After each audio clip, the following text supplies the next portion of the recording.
Have you ever had a cup of coffee that didn't taste exactly right, but didn't know how to explain it? Is it too bitter? Is it too sour? Coming up in this video, I'll show you a simple exercise you can do at home to help train your palate to identify some of the more simple flavor characteristics in a cup of coffee: acidity and bitterness. Hi there, Bryan here with Whole Latte Love. I've worked in the specialty coffee industry for over a decade and tasted a lot of coffee. But maybe the most important lesson I ever learned was being able to accurately differentiate between sour, acidic tasting notes and sharp, bitter notes. To some, the word acidity sounds like something you don't want to taste. And certainly to a degree, you'd be right. The acidity in coffee provides brightness and balance to the sweetness and bitterness that are also present in every cup of coffee. Acidity in coffee can present itself in several different ways. Most commonly as flavor notes of lemon, lime, green apple, grape, or cherry. Something to keep in mind here is that every coffee is more or less going to be a little different, and some coffees are going to naturally be a little more acidic or a little more bitter, depending on the origin, process, and maybe most of all, roast level. Lighter roast coffees are going to tend to be a little more acidic and darker roasts a little more bitter. How you brew your coffee also greatly affects the acidity of the end result. A brew that has been under-extracted will lean more towards those acidic, sour-tasting notes and happens most commonly by having too coarse a grind and thus too quick a brew.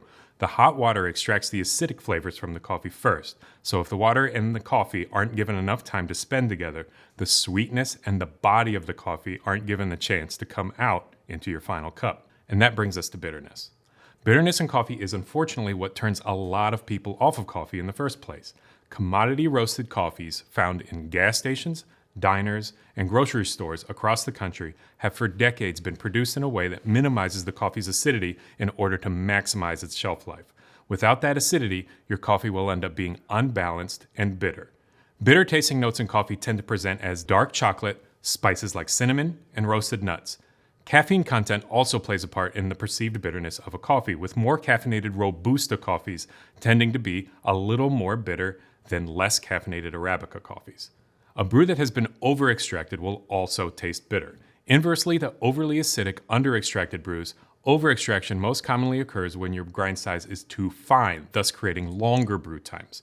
We already know that the acidic notes get extracted first, almost exclusively within the first quarter of your total brew time. So the more time spent towards the end of the brew gives the water more time to extract those bitter notes from the coffee. But talking about acidity and bitterness in coffee can only get you so far. You need to taste it for yourself to fully understand their subtleties. When I first got my start in the coffee industry, I was taught this little trick as a way to isolate these flavors in a single cup of coffee.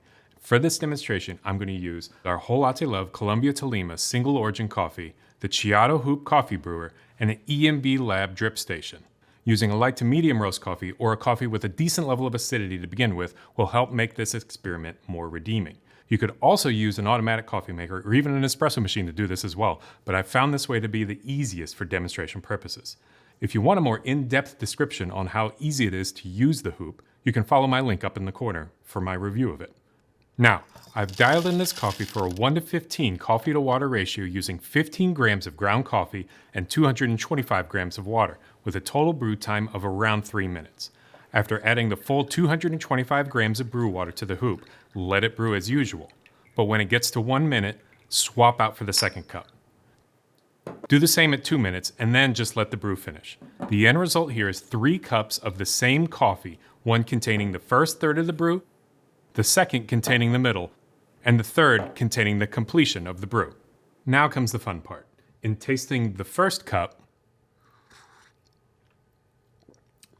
it should taste notably sour and borderline, if not completely unpleasant.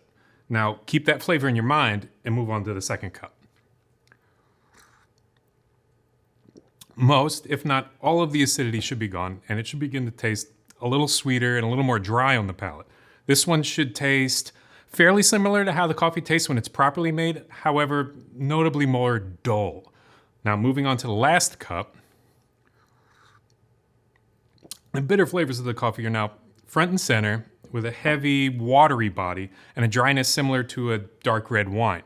Each one a little unpleasant and unfulfilling on its own, but if we grab ourselves a mug, add each one to it, one at a time,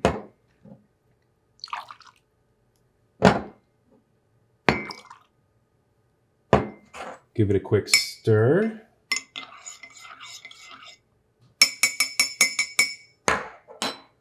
We have ourselves a delicious, balanced cup of coffee. Now, the acidic notes of the first cup are counteracted by the dry, bitter notes of the third, and even though both flavors are still present in the coffee, the way they even each other out is what makes for a wonderful, round coffee tasting experience. The concepts here are useful for all methods of brewing, even espresso. If your coffee or espresso is tasting a little like the first cup did, it's likely under-extracted and needs a finer grind size or more water to correct itself. And if your coffee is tasting like cup number 3, it probably got over-extracted and needs a coarser grind size or less water to balance it out. The goal with every brew should be a balanced, evenly extracted cup of coffee that not only provides you with your caffeine fix, but is a pleasure to taste and drink. But I know manually brewed coffee isn't for everybody, so if you want to see an experiment with espresso, check out this video over here. Once again, I'm Bryan, thanks for watching, and I'll see you back soon for more of the best on everything coffee.